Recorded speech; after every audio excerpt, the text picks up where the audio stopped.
Hello students, आज हम start करेंगे डेथ ऑफ अ पार्टनर। इससे पहले हम कर चुके हैं retirement of partner. Death of partner और रिटायरमेंट ऑफ पार्टनर में मेन डिफरेंस क्या चीज़ है?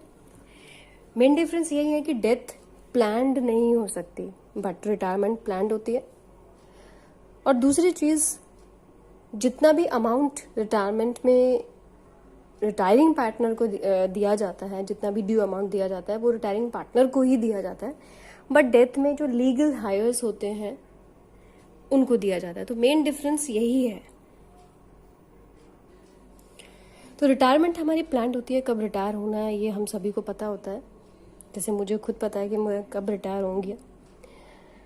But death is not planned. Death plan नहीं हो सकती। डेथ कभी भी हो जाती है ना। साल के किसी भी मंथ में डेथ हो सकती है। ड्यू अमाउंट जो भी दिया जाएगा रिटायरमेंट में वो रिटायरिंग पार्टनर को दिया जाएगा, राइट?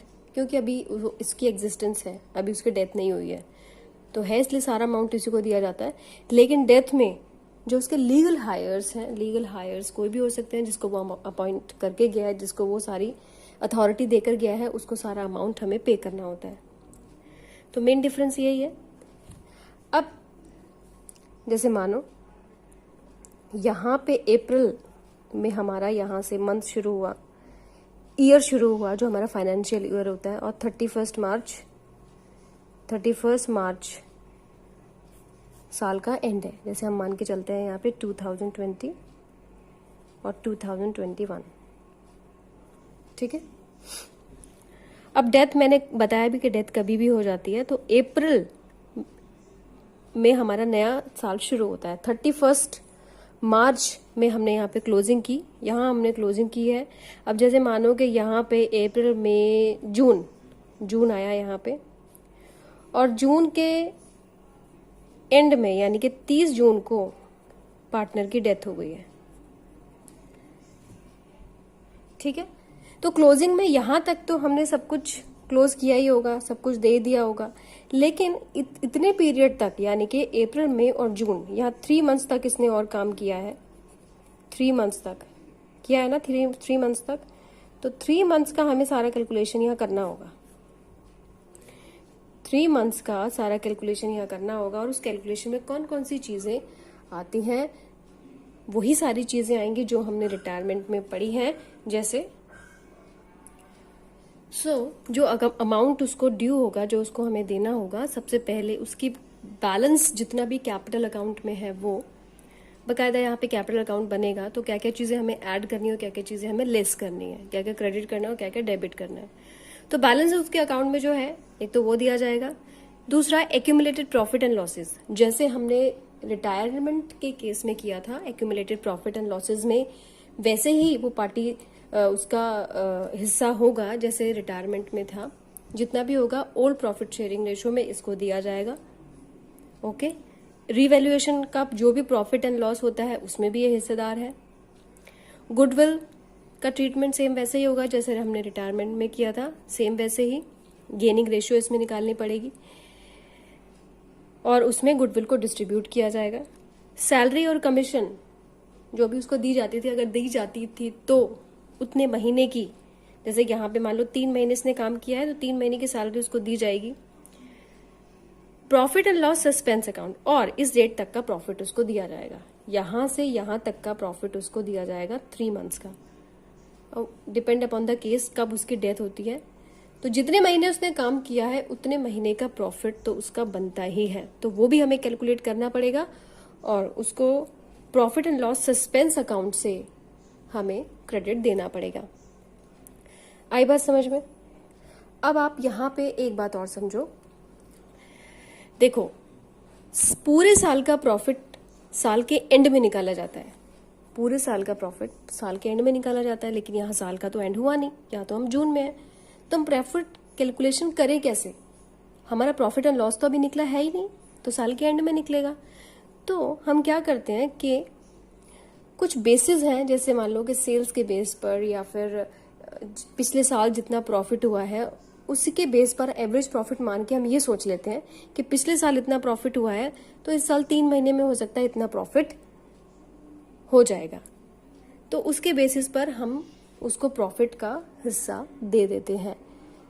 लेकिन क्योंकि वो एक्चुअल प्रॉफिट नहीं है, अभी प्रॉफिट होगा, यहाँ पर हम पहुंचेंगे तब हमें पता चलेगा कितना प्रॉफिट है, इसलिए हम उसको प्रॉफिट एंड लॉस नहीं मान सकते। इसलिए हम क्या करते हैं, profit and loss suspense account खोलते हैं और उसके हिसाब से हम क्या करते हैं, उसके अकाउंट में क्रेडिट कर देते हैं। आई बात समझ में?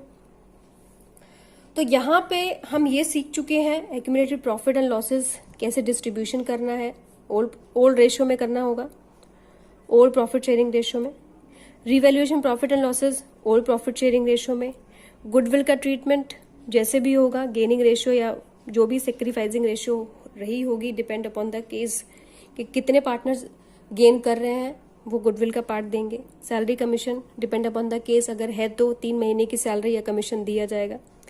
और उसके बाद यहाँ पे profit and loss suspense account में से हमें उसको प्रॉफिट देना होगा। कितने महीने का? जब उसकी डेथ हुई है तब तक का, फिर चाहे जून में हो, मई में हो, कभी भी उसकी डेथ हो, उतने महीने का हमें प्रॉफिट देना होगा by profit and loss suspense account के थ्रू। ठीक है, तो यहाँ पे सारी कैलकुलेशन हमें पता है कैसे करनी है। जो हमें सीखनी है वो है सिर्फ ये, profit and loss suspense account कैसे निकालना है, share in profit for current year till date. ठीक है, बाकी सारी चीजें सेम है जो हम पहले सीख चुके हैं, सेम पैसे ही है। तो यहाँ पे एक हम 3 पार्टनर्स ले लेते हैं। जैसे मानो कि हमारे 3 पार्टनर्स हैं, A, B and C are partners. Year हमारा स्टार्ट होता है 1 अप्रैल से और क्लोज होता है 31 मार्च को। तो यहाँ पे 2020 से शुरू हुआ, 2021 में फिनिश होगा। यहाँ पे हम ये मानते हैं कि हमारा सी जो पार्टनर है उसकी यहाँ डेथ हो गई है। ठीक है, अप्रैल, यहाँ से यहाँ अप्रैल, फिर मई और ये जून, 30 जून।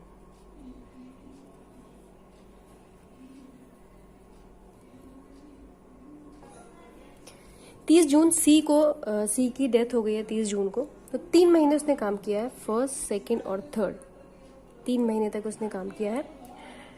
तो इस केस में हमें निकालना होगा profit and loss suspense account से हम जो डिसीज पार्टनर है उसको कितना अमाउंट दें। ठीक है, profit and loss suspense account निकालना है हमें। कैसे निकालेंगे? इसको निकालने के 2 तरीके हैं, 2 तरीके से इसको निकाला जाता है। क्वेश्चन में आपको बोला होगा किस तरीके से निकालना है। एक होता है टाइम बेसिस, और दूसरा होता है टर्नओवर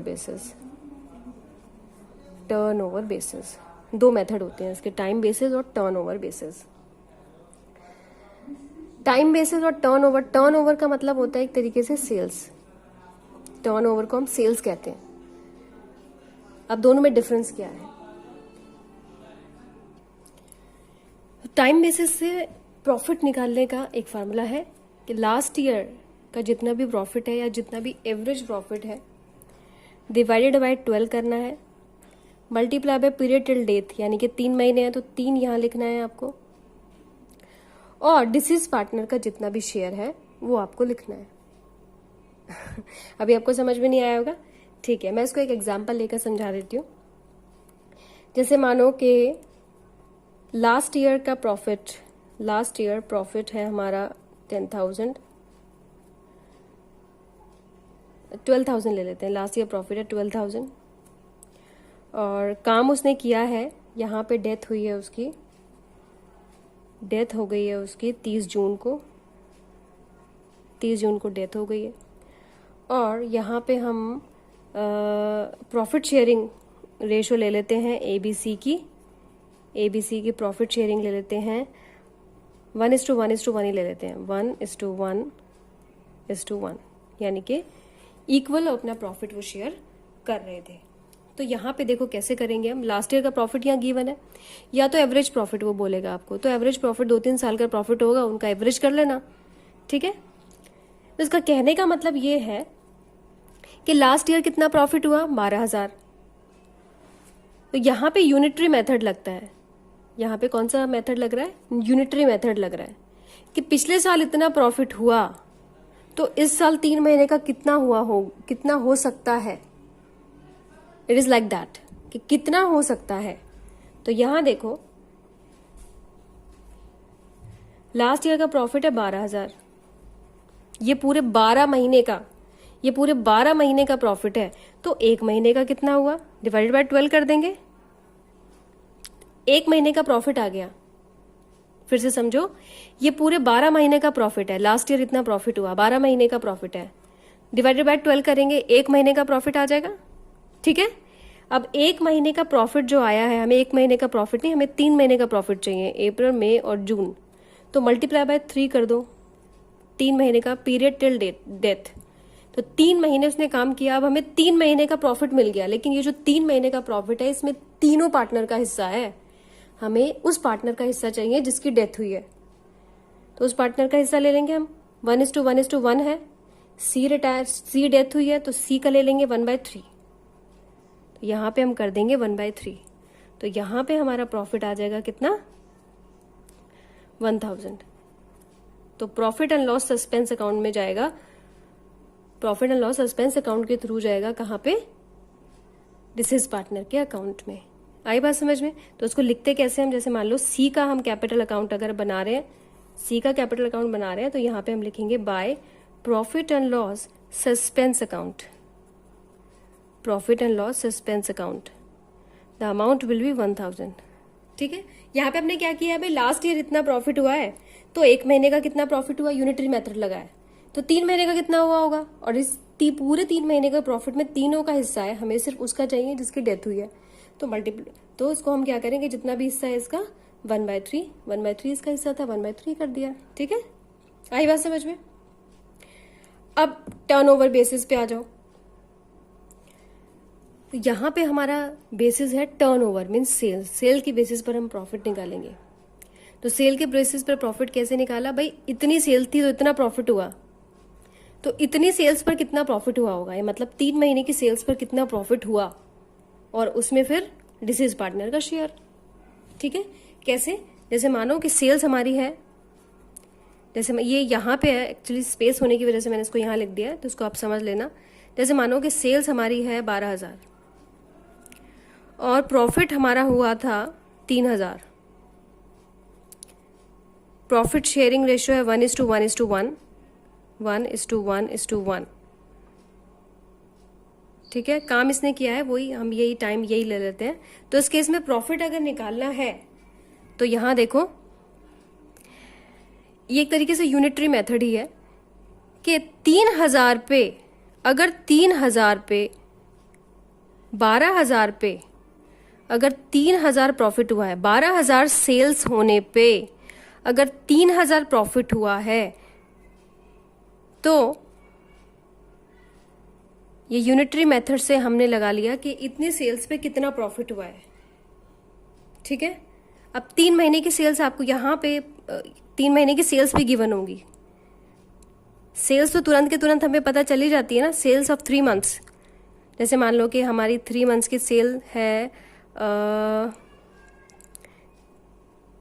3,000 ले लेते हैं, ये है 3 मंथ सेल, 3 महीने की सेल्स है।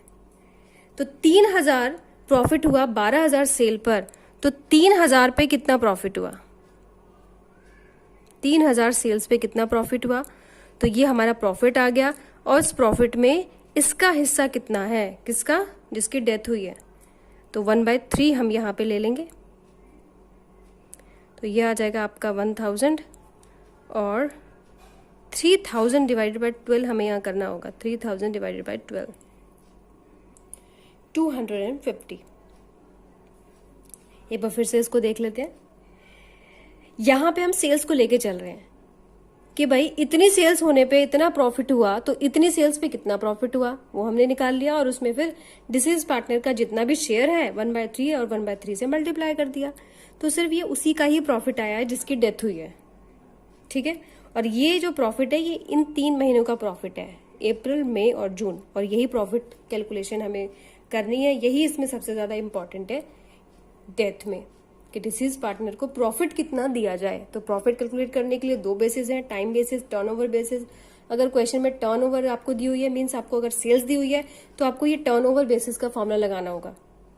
और अगर आपको एवरेज प्रॉफिट गिवन है तो आप एवरेज प्रॉफिट से आप क्या निकाल सकते हो कि भाई 12 महीने का इतना प्रॉफिट, 1 महीने का कितना, और जितने भी पीरियड, जितने भी मंथ के लिए, जितने भी मंथ का आपको निकालना है उससे मल्टीप्लाई कर दो और उसमें फिर डिसीज पार्टनर का शेयर, डिसीज पार्टनर का शेयर जरूर करना। अगर ये नहीं करोगे तो इसका मतलब ये है कि आपने पूरी फर्म का प्रॉफिट तो निकाल दिया, यानी कि सभी का इंक्लूड है इसमें प्रॉफिट, सारे पार्टनर्स का, लेकिन हमें तो सिर्फ उसी पर्टिकुलर डिसीज पार्टनर का ही प्रॉफिट चाहिए। ठीक है, अब हम करते हैं question, practical question, TS Grewal के प्रैक्टिकल क्वेश्चन लेते हैं, इससे आपको और ज्यादा क्लियर हो जाएगा कॉन्सेप्ट। क्वेश्चन करने से पहले हम देख लेते हैं कि जनरल एंट्रीज कैसे की जाएंगी। जनरल एंट्रीज कैसे होगी इसकी, जनरल एंट्रीज, यहाँ पे भी 2 केसेस हैं आपके। 2 केसेस कौन से हैं? If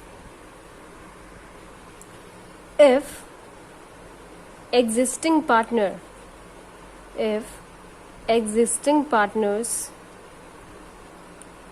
does not change their profit sharing ratio, then entry will be partner जो भी बचे हैं डेथ होने के बाद, एक पार्टनर के डेथ होने के बाद जो पार्टनर बचे हैं, अगर वो अपनी प्रॉफिट शेयरिंग रेशियो चेंज नहीं करते, मींस वो ही कंटिन्यू रखते हैं जो उनकी है, तो उस केस में जो हमारी एंट्री होगी प्रॉफिट को, यानी कि प्रॉफिट जो हमने कैलकुलेट किया है 3 महीने का, उसकी एंट्री होगी आपकी profit and loss suspense account debit to deceased partners account, ये एंट्री होगी इस केस में। ठीक है, लेकिन अगर प्रॉफिट शेयरिंग रेशियो चेंज करते हैं पार्टनर, अगर प्रॉफिट शेयरिंग रेशियो अगर चेंज होती है तो उस केस में एंट्री हमारी चेंज हो जाती है। इस केस में एंट्री हमारी ये नहीं रहेगी इफ। लेकिन अगर एग्जिस्टिंग पार्टनर्स अपने प्रॉफिट शेयरिंग रेशियो चेंज कर लेते हैं इसकी डेथ होने के बाद, तो उस केस में ये एंट्री नहीं होगी।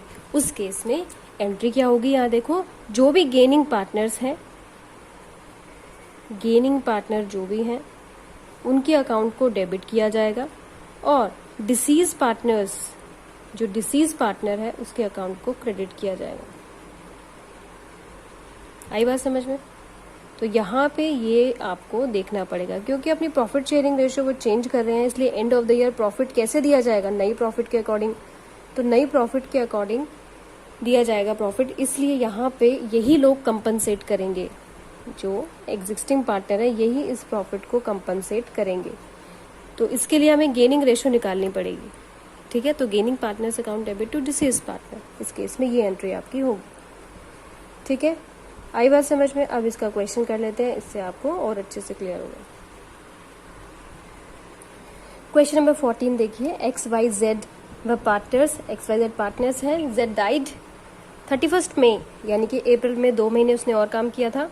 His share profit on the close of the last year accounting year till the date of date was calculated on the average basis of average basis पे हमें प्रॉफिट निकालना है, मीन्स टर्नओवर बेसिस ये नहीं है, तो टाइम बेसिस है। अच्छा, और उसके बाद प्रॉफिट्स हमें गिवन है पिछले साल के 18,000, 19,000 और 17,000। अब ये कह रहा है कि आपको calculate Z share of profit till date of date and pass necessary journal entries if they change their ratio and when the ratio profit sharing ratio is changed to 3:2। तो दोनों केसेस में हमें एंट्री करनी है और profit निकालना है। तो देखिए कैसे करते हैं हम ये। सबसे पहले हम प्रॉफिट निकालते हैं इस केस में। XYZ प्रॉफिट शेयरिंग रेशियो नहीं गिवन है, इसलिए हम ये मान के चलते हैं कि प्रॉफिट ये इक्वली डिस्ट्रीब्यूट कर रहे थे। Z डाइड ऑन 31 मई 2020। 2 मंथ्स उसने काम किया है, अप्रैल और मई। ठीक है, सबसे पहले हम निकालेंगे इसका profit and loss suspense account के अमाउंट कितना आएगा। तो एवरेज प्रॉफिट पहले हम निकालेंगे कि एवरेज प्रॉफिट कितना है, क्योंकि एवरेज प्रॉफिट के बेस पर ही आता है ये। एवरेज प्रॉफिट निकालने के लिए 18,000 प्लस 19,000 प्लस 17,000 डिवाइडेड बाय 3, ये एवरेज प्रॉफिट आएगा।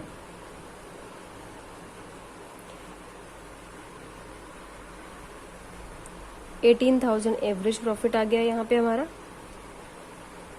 अब यहाँ पे Z का share of profit, Z share of profit, Z share of profit till date of his death, तो 18,000 ये है। कितने महीने का प्रॉफिट है ये? पिछले 12 महीने का, पिछले 12 महीने का ये हमारा प्रॉफिट है, ठीक है।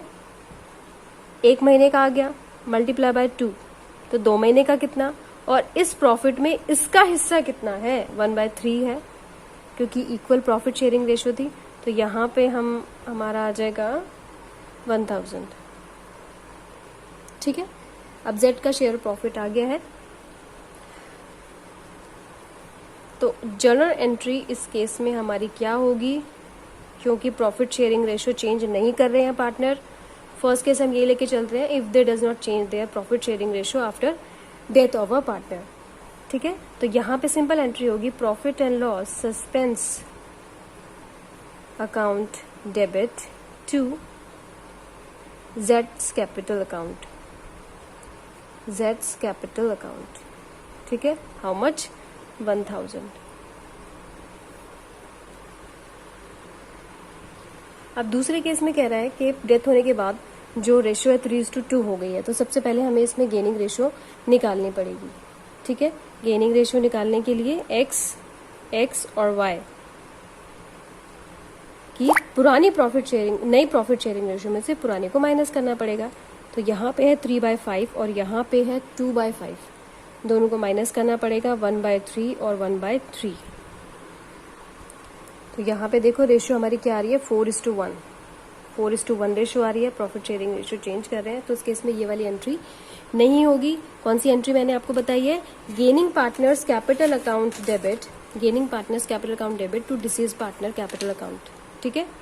तो यहाँ पे हमारी होगी गेनिंग पार्टनर हमारे कौन कौन से हैं? एक्स और वाई, तो X's capital account debit, Y's capital account debit to Z's capital account, to Z's capital account. इस केस में ये एंट्री होगी। तो यहाँ पे 1000 का 1000 है तो उसको देना ही है, लेकिन देगा कौन? ये एक्स और Y in their gaining ratio which is 4:1, जो कि आ रहा है हमारा 800 और 200। आई बात समझ में बच्चों? गेनिंग रेशियो में आएगा, ये आपको बांटना है। तो ये होगी हमारी जर्नल एंट्री। आई बात समझ में? तो जब वो अपनी प्रॉफिट शेयरिंग रेशियो चेंज नहीं करते तो एज सिंपल है, profit and loss suspense account को डेबिट करेंगे, जेड्स को कंपनसेट कर देंगे प्रॉफिट एंड लॉस सस्पेंस से। लेकिन इस केस में जब वो प्रॉफिट शेयरिंग रेशियो चेंज करेंगे तो एक्स और वाई यानी कि जो एग्जिस्टिंग पार्टनर है वो ही जेड को कंपनसेट करेंगे इन देयर गेनिंग रेशियो। तो ये था आज का हमारा टॉपिक, जिसमें हमने ये सीखा कि प्रॉफिट को कैसे कैलकुलेट किया जाता है और इस प्रॉफिट को कौन कंपनसेट करेगा, कैसे कंपनसेट होगा, प्रॉफिट एंड लॉस सस्पेंस के थ्रू या फिर गेनिंग पार्टनर के थ्रू। आई होप आपको ये क्लास पसंद आई होगी। इससे रिलेटेड जितने भी प्रॉफिट कैलकुलेशन के till the date of its death जितना भी प्रॉफिट कैलकुलेट करना है उससे रिलेटेड जितने भी क्वेश्चन है आप लिस्टेशन कीजिए, एग्जाम्पल्स कीजिए और जो प्रैक्टिकल प्रॉब्लम्स है वो ज़्यादा सॉल्व कीजिए, जिससे कि आपको ये कॉन्सेप्ट और अच्छे से क्लियर हो जाएगा। टेंथ में सिर्फ एक यही कॉन्सेप्ट है जो थोड़ा सा आपको कैलकुलेट और डिफिकल्ट लगता है, तो इसको आप कर लेंगे तो आपको और अच्छे से ये समझ में आ जाएगा। थैंक यू बच्चों, थैंक यू वेरी मच।